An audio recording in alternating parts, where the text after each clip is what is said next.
Santai Corner, balik lagi sama aku Viani Sahita. Dan kali ini kita bakal ngobrol-ngobrol dan diskusinya kali ini tuh bakal daging banget dan lumayan berat ya, karena kita akan ngobrolin perekonomian Amerika di tahun 2026. Dan aku akan ditemani oleh analis dari ex-Bank Indonesia yang pastinya ini udah paham banget bagaimana ekonomi Amerika ke depannya itu akan seperti apa ya? Akankah akan membaik, memburuk, atau justru akan berdampak pada Indonesia? Langsung kita sambut ini dia Bapak Triwinarno. Halo Bapak. Halo, ya. Halo, kabarnya Bapak gimana? Baik Pak? Alhamdulillah, sehat-sehat ya. Sehat-sehat ya Pak. Pak Tri, kalau misalnya kita ngelihat nih kan kita udah spill dikit ya Pak tentang apa yang mau kita omongin sekarang, tentang outlook ekonomi Amerika Serikat 2026. Ini kan gonjang-ganjing ya Pak. Sebelumnya kita lihat juga kebijakan-kebijakan dari presidennya yang menuai banyak kontroversi. Tapi menurut Pak Tri nih, sebagai analisis ekonomi dari Bank Indonesia sendiri, ini kira-kira bagaimana nih? Kan Bapak udah banyak menulis artikel juga di media nasional, pastinya Bapak udah ngulik banget tentang ekonomi 2026. Silakan Pak, gambaran dari Pak Tri akan seperti apa ini? Terima kasih, Vian. Saya mantan ekonom senior Bank Indonesia. Tapi masih aktif menulis, masih Pak? aktif menulis dan hampir setiap minggu saya nulis, saya menghasilkan artikel. Dan saya sudah nerbitin 2 buku ya. Buku tentang rangkuman tulisan-tulisan saya yang ada di Kompas, kemudian ada di Tempo, kemudian ada di Gatra, kemudian ada di semua ada di semua media nasional ya. Bahkan di Jakarta Post in English juga ada. Jadi artikel-artikel saya itu termuat di beberapa media tersebut ya. Oke, sekarang saya akan cerita tentang outlook ekonomi AS tahun 2026. Betul. Jadi sekarang adalah patokannya itu di tahun 2025 kemarin. Jadi sekarang kita masih berada di tahun 2025 ya. Ujung ya, Pak? Ya, sekarang di ujungnya ya. Itu betapa saya melihat sebagai tahun gonjang-ganjing ya. Waduh. Kenapa tahun gonjang-ganjing? Terutama munculnya sosok yaitu Presiden Trump, sehingga dia melahirkan atau membawa visi yang namanya Trumponomics, yang itu benar-benar menggeser menggeser paradigma ekonomi yang ada gitu ya. Jadi sebenarnya di 2025 ini itu di Amerika Serikat itu terjadi kenaikan expenditure atau euforia di artificial intelligence. AI ya Pak ya. AI ya itu ya. Itu capital expenditure-nya pun naik, sehingga karena investasi naik di situ, maka pertumbuhan Amerika ini sebenarnya dibantu oleh itu naiknya di capital expenditure di AI ini. Tetapi karena kebijakan Trumponomics yang dengan kenaikan tarif tinggi, kemudian penutupan kemarin kantor-kantor federal Amerika Serikat sampai kalau nggak salah 26 atau sampai 36 hari, merupakan penutupan terlama. Sehingga dalam sejarah sejak Amerika berdiri 200 tahun yang lampau, Presiden Trump ini selama menjabat ini federal office-nya itu mengalami penutupan, termasuk keterlambatan data, itu data tenaga kerja maupun data inflasi maupun data ekonomi keseluruhan kan dihasilkan oleh Biro Pusatnya Statistik mereka. Kayak gitu. Ini tertutup. Jadi lambat, sehingga persepsi ekonom maupun ekspektasi pasar, ini bagaimana data yang sebenarnya, kan gitu kan? Jadi bertanya-tanya. Seperti apa? Kan ada keterlambatan di situ. Seperti itulah kondisi yang kita hadapi di tahun 2025 kemarin. Gonjang-ganjing ya, cukup gonjang-ganjing. Iya. Oke, kalau 2005 gonjang-ganjing, 2026 akan seperti apa Pak? Oke, Kira-kira? baik. Jadi saya melihat data sebentar ya. Jadi di tahun 2026 ini tetap landasan kita yaitu di tahun 2025 ya. Landas kita di tahun 2025 di kondisinya seperti ini, memang sepertinya Amerika tidak bekerja selama 1 tahun ini.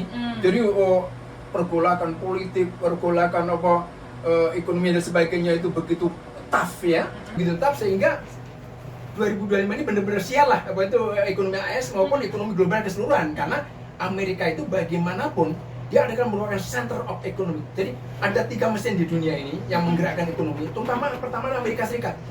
Ya, 20% ekonomi dunia itu dipegang Amerika Serikat. Nah, kalau Amerika Serikat kalau Amerika Serikat itu lambat. Berarti akan berdampak ke semua global. negara. Kemudian yang kedua adalah China. Ya. Kemudian yang ketiga adalah Uni Eropa. Yang lain-lainnya adalah penurut lah ya. Oke. Saya sekarang akan bicara tentang 3 kemungkinan skenario ya. Oke, 3 skenario kemungkinan di 2026 untuk ekonomi Amerika Serikat. Oke, Ya. silakan Pak. Saya namakan skenario 1 ya. Oke. Skenario 1 ini saya katakan sebagai istilah ekonominya namanya baseline skenario ya. Yes. Baseline skenario ya. Dan ini saya nyatakan sebagai Goldilocks ya. Goldilocks itu yang paling mungkin terjadi ya di Amerika Serikat. Melihat latar belakang di tahun 2025 seperti ini kondisinya, maka seperti apa? Maka di skenario pertama yang saya makan Goldilocks ini atau baseline skenario ini, Amerika akan mengalami pertumbuhan ekonomi di bawah trennya, ya. Jadi yang saya namakan sebagai resesi pertumbuhan. Resesi pertumbuhan. Jadi selama beberapa bulan Amerika itu akan mengalami resesi pertumbuhan. Artinya apa? Dia di bawah tren potensialnya. Kalau misalnya ya rata-rata pertumbuhan Amerika itu ekonominya 2%, itu potensialnya. Tetapi karena gonjang-ganjing seperti ini ya, tahun sebelumnya dan ini masih akan drag in ke sini ya, drag in ke sini, maka ekonomi Amerika Serikat akan mengalami perlambatan pertumbuhan di bawah trennya. Di bawah 2% Di bawah 2% itu. Ini selama beberapa bulan tapi ya.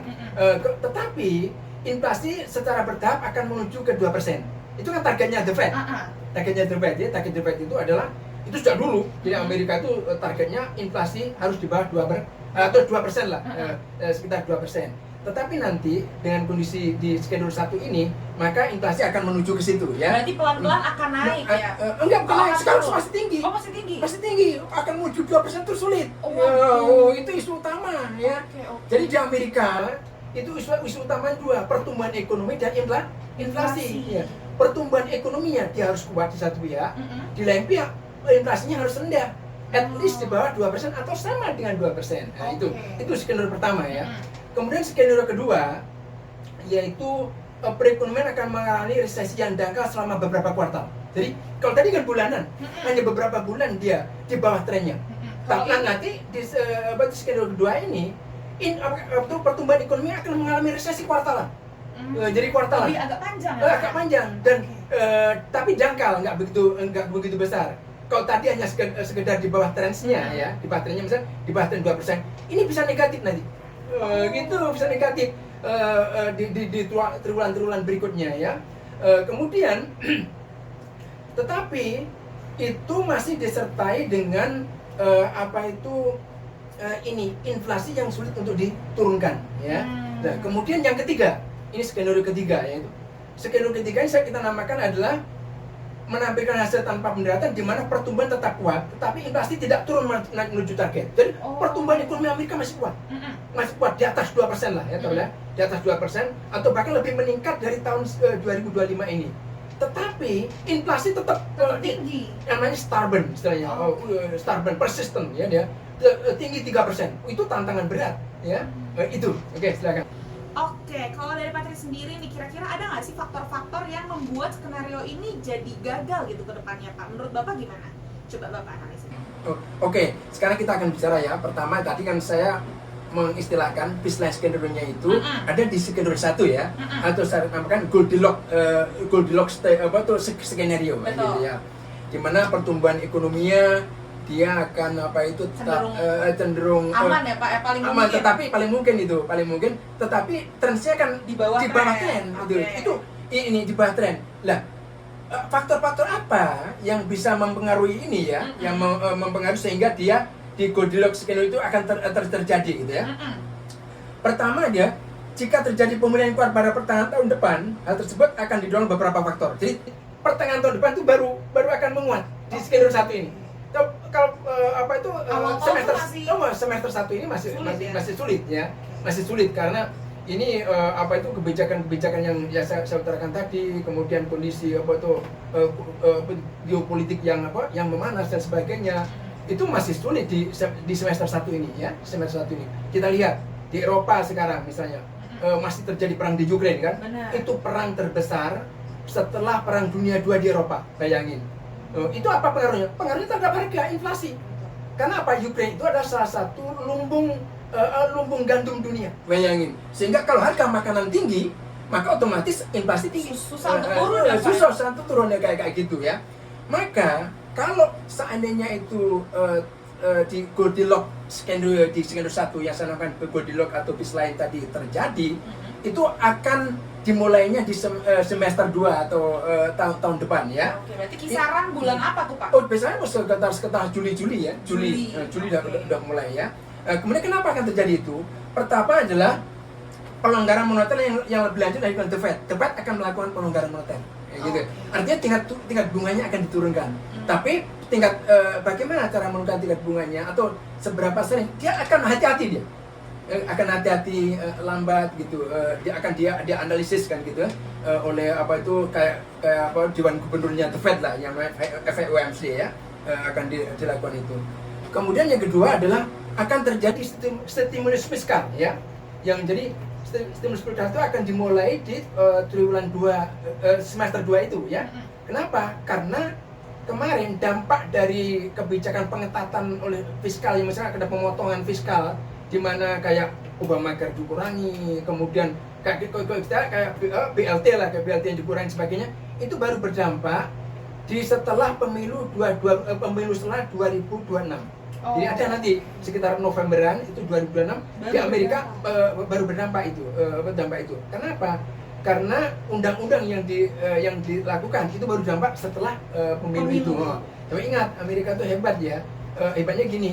Di satu sisi terpilih Trump, tetapi nanti pada waktu 2026 November itu pemilu selang 2 itu akan dilihat kondisinya. Dia kayak Republikan kalah di pemilihan apa itu wali kota New York, kemudian beberapa tempat ada di Virginia dan sebagainya kalah. Itu menandakan bahwa ada sinyal bahwa ada ketidaksukaan mereka dengan kebijakan Presiden Trump saat ini ya kayak gitu. Itu bentuk perlawanan. Bentuk perlawanan. Maka nanti kalau setelah November 2026 itu hasilnya Demokrat lebih mungkin, kemudian dia mendominasi Kongres maupun Senat dan sebagainya, maka arah kebijakan ekonomi akan berbeda lagi. Oh, akan berubah lagi. Akan berubah lagi, ya, iya. Trumponomics sudah bisa kendor kayak gitu ya. Oke. Kemudian neraca keuangan rumah tangga dan perusahaan sekarang masih kuat. Jadi artinya apa? Mereka itu selama ini kalau kita per rumah tangga itu ekonomi kita kuat lah, itu nggak susah-susah banget gitu. Itu yang menjadi. Kemudian perusahaan juga gitu, perusahaan juga kuat neraca keuangan. Kenapa? Karena saham-saham kan masih tinggi, gitu. Saham-saham masih tinggi, kemudian uang juga longgar. Jadi istilahnya adalah apa? Neraca perusahaannya pun juga kuat ya. Di lain sisi seperti yang sebutkan di depan tadi, sekarang kan lagi boom-boomnya AI ya, artificial intelligence ya. Di situ besar-besaran ada capital expenditure di AI sampai triliunan US dollar. Bayangin, itu kalau di kamu tahu GDP Indonesia aja berapa kan? Itu untuk AI aja total GDP Indonesia dia AI expenditure-nya aja itu masih lebih besar AI-nya Amerika. Bisa bayangin. Di beritanya emang Trump lagi gila-gila banget invest ke itu ya, AI itu. Bukan Trump. Ekonomi Amerika. Tapi corporate-nya. Corporate-nya. Tapi itu atas kebijakan Trump juga kan? Iya, itu salah satunya. Itu jelas kita tidak bisa nafikan karena apa? Trump itu dari bisnismen kan. Jadi dia selalu disupport oleh kelompok bisnis ya. Kayak gitu. Makanya bagaimanapun kalau tidak ada AI ini, ekonomi Amerika udah resesi kan. Terselamatkan karena AI itu ya.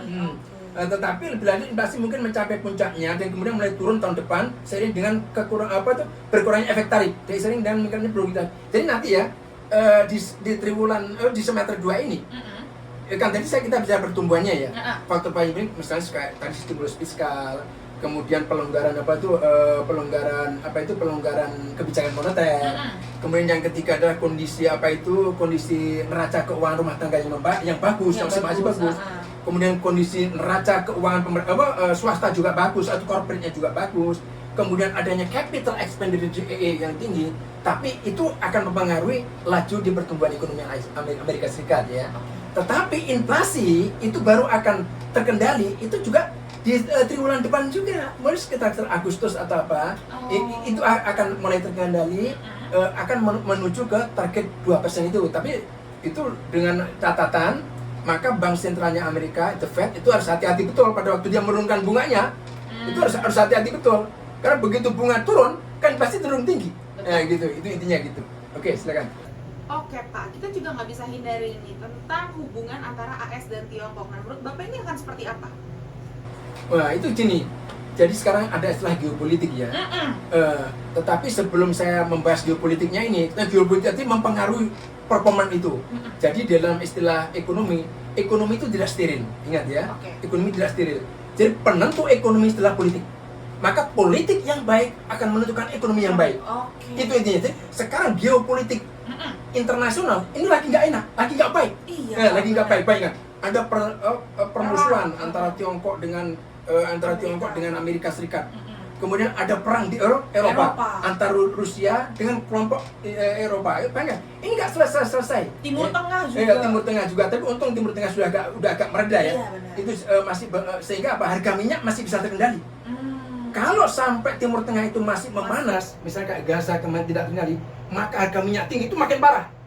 Inflasi makin tinggi, tingkat bunga masih tinggi, sehingga pasar saham tidak bisa bergerak. Makanya ekonomi Amerika akan down. Kalau ekonomi akan down, semua global akan down, kemudian termasuk ekonomi domestik kayak gitu ya. Nah, untuk terkait dengan itu, tadi kan saya bicara tentang masih skenario kedua ya. Skenario kedua itu akan dijawab dengan resesi dan dangkal dengan pemulihan yang lebih lambat. Kenapa? Kebijakan tarif Trump kemarin itu otomatis akan menaikkan harga-harga kan? Benar, inflasi. Menaikkan harga inflasinya. Sehingga apa? Masyarakat akan mengalami istilahnya purchasing power-nya menurun.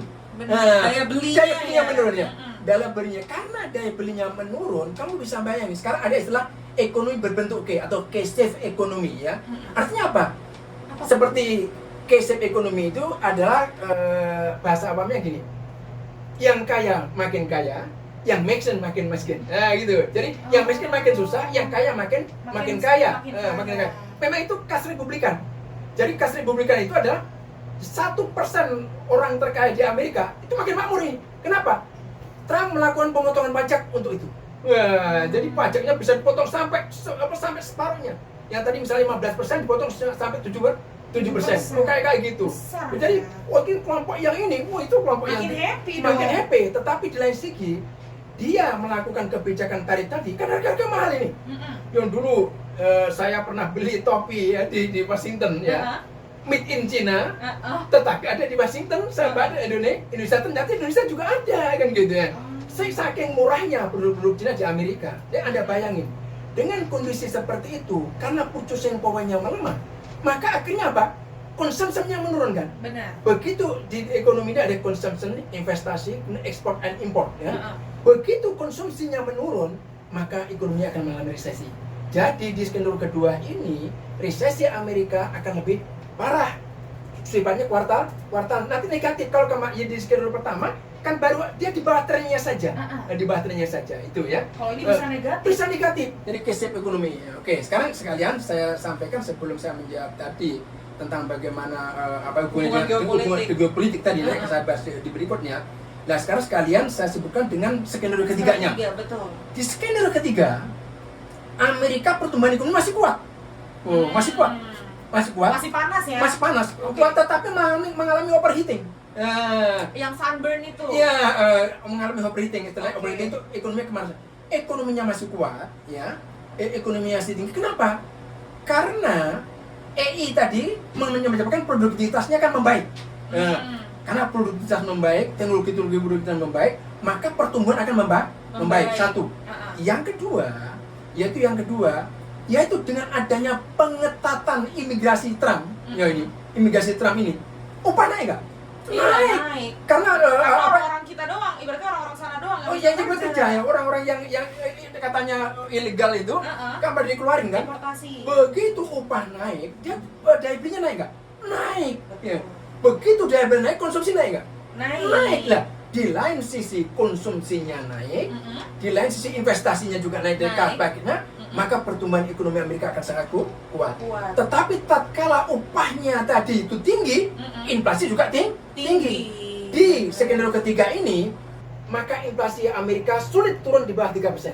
Sehingga target 2% yang dicanangkan oleh The Fed tadi sulit dilaksanakan. Akhirnya apa? Dia nggak nurunin tengah suku bunga. The Fed takut ini. Wah, ini kok inflasi masih tinggi. kan gitu. Jadi akhirnya apa? Inflasi tingkat bunga boleh dia nggak turun ini, atau bahkan menaikkan tingkat suku bunga. Itu Pak, itu berpotensi bisa terjadi. Oh, bisa terjadi, tetapi saya ingat ini, Trump ini sekarang menggunakan istilahnya injak kaki. Apa itu tuh? Wah, Apa itu tuh, Pak? benar. Injak kaki. Injak Apa kaki. gini? Sebenarnya gini kan, hubungan antara the Fed dengan pemerintah Amerika itu Uh-huh. independen. The Fed itu ya saya sampaikan untuk memilih presiden the Fed atau gubernurnya the Fed itu lebih sulit memilih presiden Amerika Serikat. Nggak main-main jadi untuk memilih itu. Makanya the Fed itu adalah kunci dari perekonomian Amerika Serikat. Ya, maka tadi saya bilang karena Presiden Trump tadi main injak kaki. Injak kaki itu apa? Injak kaki artinya memaksakan supaya bunga tetap atau bunga diturun. Salah satunya nanti sekitar bulan Maret atau April, saya lupa ya, tahun 2006 ini akan terjadi pergantian gubernur The Fed dari Powell. Ya. Itu berapa Pak, bulan apa? Sekitar Maret atau April tahun depan 2006. Diganti dengan namanya sekarang adalah si Stephen Miran atau apa, itu penasihat dia atau siapalah. Tapi kalau tidak Stephen Miran masih ada alternatif lain, tapi orang-orang yang pilihan Republikan. Jadi sebenarnya gubernur itu bukan orang partai ya, non partai nggak boleh. Nggak boleh, sama dengan kita di BI juga gitu ya, non partai juga, jadi nggak boleh. Nggak boleh ada punya kepentingan. Kepentingan itu lah sebenarnya. Tetapi dia kan mencari orang yang orang yang percaya dong. Bener. Kalau saya presiden juga nggak mungkin dong saya memilih gubernur Bener, BI yang kontra atau gubernur BI yang kemarin dukung rejim kemarin kan, saya ganti yang sesuai dengan ini sama. Jadi, dan nanti Trump ini akan ganti gubernur ini, gubernur The Fed-nya itu. Ya. Begitu gubernur The Fed ini diganti, you bisa bayangin. Biar saya, dia akan terdikte oleh Trump nggak? Nggak pasti. Kan orangnya utang budi nggak? Utang budi dong Pak. Kakinya bisa diinjak nggak? Bener juga. Berarti injak kaki itu berarti dia menginjak si The Fed itu. Iya, gubernurnya injak kakinya. Ayo kamu main-main, gitu kan? Iya. Intinya gitu. Jadi kalau itu terjadi, maka ekonomi Amerika di paruh kedua atau semester 2 berikutnya itu akan semakin sulit. Walaupun pertumbuhannya tetap tinggi, tetapi karena inflasi tinggi, sehingga stimulus moneternya tadi ya, yang bunga itu tidak terjadi lagi. Bunga akan tetap atau jadi naik. Nah, kalau itu terjadi, dampaknya tahu kamu? Kalau bunga dinaikkan, maka pasar modal akan gimana? Akan turun. Padahal sekarang pasar modal di Amerika itu mengalami peaknya, puncak-puncaknya. Lagi pada euforia ya Pak. Euforia. Ini pasar modal tertinggi value-nya atau harganya di Amerika yang saat ini terjadi. Itu intinya gitu ya. Jadi dari 3 skenario tadi ya, saya bicara yang the Goldilocks atau yang namanya baseline skenario atau the most possible skenario, yaitu yang pertama tadi ya. Dia pertumbuhan ekonominya sekali lagi yaitu di bawah trendsnya beberapa bulan, tetapi inflasi menuju ke 2% lah ya. Tapi nggak susah-susah amat. Kenapa ini terjadi? Di antaranya itu terjadi stimulus moneter, stimulus fiskal, kondisi apa itu keuangan rumah tangga membaik ya, kemudian kondisi keuangan corporate juga baik, kemudian ada investasi di bidang teknologi baru seperti AI yang saya sebutkan tadi, besar-besaran triliunan, 3 kali PDB Indonesia. Gila nggak? Satu perusahaan 3 kali PDB Indonesia. Ada berapa perusahaan yang invest di AI itu bisa dihitung sendiri ya? Itu ya. Oke, tetapi dari itu kan saya bicara yang tadi ya, skenario pertama itu yang akan terjadi. Sehingga bagaimanapun di tahun 2026 ini, kalau seandainya geopolitik antara Cina dan Amerika itu bisa agak terkontrol ya, maka kalau Cina mampu tumbuh 5%, maka ekonomi global akan baik-baik saja. Gitu. Jadi kalau Cina masih tetap mampu tumbuh 5%, kemudian Amerika ada di skenario 1 tadi ya, Goldilocks itu, maka global baik-baik saja. Kalau global baik-baik saja, kita juga baik-baik saja. Kenapa kita itu hanya rembesan? Karena kita udah masuk yang paling bawah ya Pak. Bukan gitu. Ekonomi kita terlalu terbuka. Terlalu terbuka. Paling open ekonomi. Indonesia ini. Indonesia negara gila ini. Begitu. Jadi salahnya di situ. Makanya saya tidak pernah saya jarang menganalisis ekonomi Indonesia. Nggak tertarik saya. Kenapa? Sederhana sekali. Kalau global bagus, Indonesia akan bagus. Kalau global turun, Indonesia akan turun. Jadi sangat berdampak banget. Sangat berdampak. Jadi yang penting globalnya gitu lah. Kalau nggak ada kebijakan-kebijakan apa tuh yang spektakuler atau kebijakan-kebijakan yang benar-benar menyentuh rakyat atau kebijakan-kebijakan yang terobosan atau breakthrough policy di domestik, jangan harap kita akan berbeda kayak India. India itu beda. India itu bisa berbeda dengan yang lain. Negara sebesar itu rata-rata pertumbuhan di bawah pimpinan Perdana Menteri Modi bisa di atas 7%, seperti pas Orde Baru pada Pak Harto dulu. Faktornya kenapa itu? Faktornya apa? Karena dia punya terobosan-terobosan kebijakan ekonomi yang tidak dilakukan oleh orang-orang lain sebelumnya atau Perdana Menteri sebelumnya. Kayak gitu. Makanya kalau kita punya seperti itu, terobosan kebijakan, misalnya apa? Terobosan kebijakan. Contohnya misalnya contohnya ketahanan pangan. Ketahanan pangan. Kayak kita tahu kan, negara kita sebenarnya negara agraris. 60% hidup di pedesaan. Betul. 60% petani. Betul. Kalau zaman Jokowi kemarin, petaninya tuh susah. Kenapa susah? Harga turun karena sering impor beras, ya. Tetapi di lain sisi, yaitu harga pupuk tinggi, naik. Sehingga petani tidak produktivitasnya jadi kurang. Sehingga karena petani tidak punya income, akhirnya dia nggak punya expenditure kan. Benar. Miskin semua di pedesaan, akhirnya mereka urban ke sini cari tukang ojek, tukang pemulung. Masuklah ke industri. Masuk ke akhirnya berat urban ini.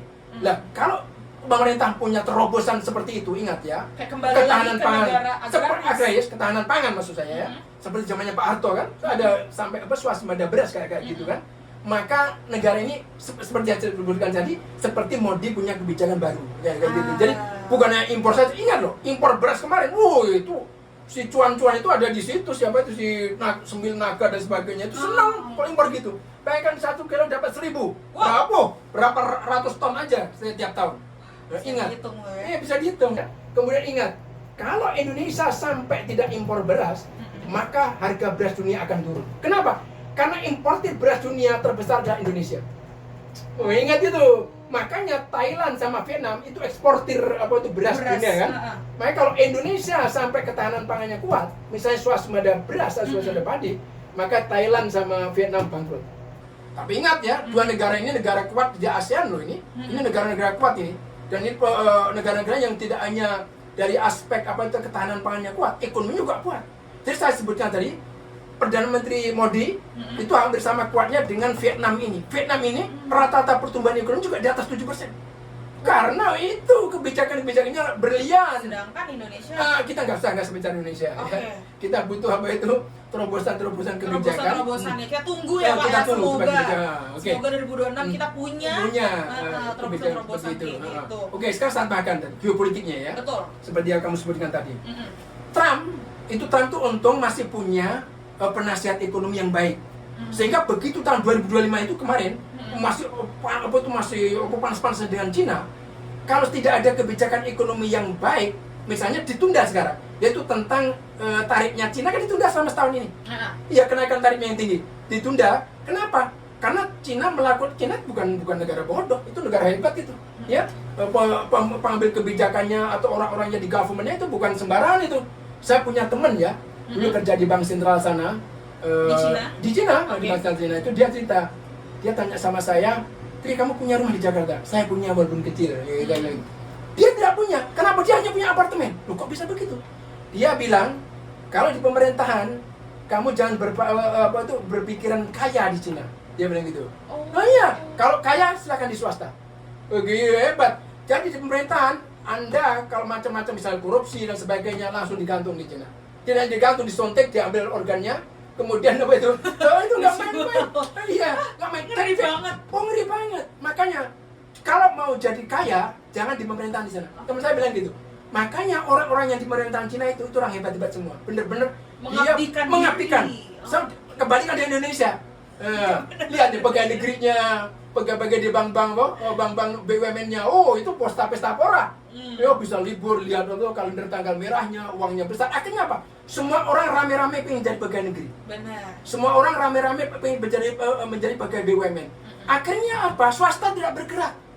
Kalau swasta tidak bergerak, jangan pikir Indonesia bisa tahun 2045 akan menjadi Indonesia emas ya. Kayak gitu. Jadi ini kembali lagi ke geopolitik internasional ya. Di geopolitik seperti yang saya katakan tadi. Begitu Trump diberitahu penasihatnya supaya mengendalikan diri dengan Cina tadi, maka ekonomi masih bisa baik ini sekarang. Masih bisa terkontrol. Masih ya, bisa Pak? terkontrol. Kalau nggak jatuh 2025. Kalau sampai ekonomi 2025 itu jatuh, tidak terkontrol, Anda bisa bayangin. Walaupun nilai saham itu tinggi, tapi ingat, pada waktu sebelum perang dunia 1, nilai saham Amerika itu tertinggi. Jadi dikira tidak akan ada perang dunia 1. Akhirnya ada presidennya, jadi ada kejadiannya yang jadi negara di global ini dengan hadirnya Trump ini tidak baik-baik saja. Agak ketar-ketir ya. Ketar-ketir. Sebenarnya ya, Pak. Iya, tidak baik-baik saja. Itu intinya gitu. Makanya, jadi saya melihat ke depan kalau Trump ini masih bisa dikendalikan, atau di 2026 ini November nanti Demokrat menang, ya Demokrat menang karena kan kemarin di pemilihan wali kotanya banyak menang, gubernurnya menang dan sebagainya, maka ekonomi dunia akan baik-baik saja. Itu intinya gitu. Jadi tapi kalau Trump nanti di 2026 November ini dia masih Republikan masih kuat, kita akan melihat seperti tadi saya ceritakan tadi, kita akan melihat ekonomi mungkin di skenario 1 nggak terjadi, bisa di skenario 2-nya tadi yang saya bilang ada resesi dangkal di tiap kuartal, harga juga sulit diturunkan.